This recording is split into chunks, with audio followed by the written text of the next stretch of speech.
How to update Commonwealth application. Hey guys, welcome to our YouTube channel WebToTech. First, open your App Store for an iOS. For an Android, open your Google Play Store.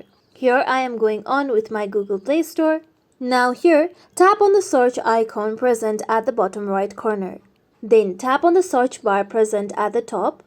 Now type in Commonwealth. After you do so, tap on the search icon present on your keyboard.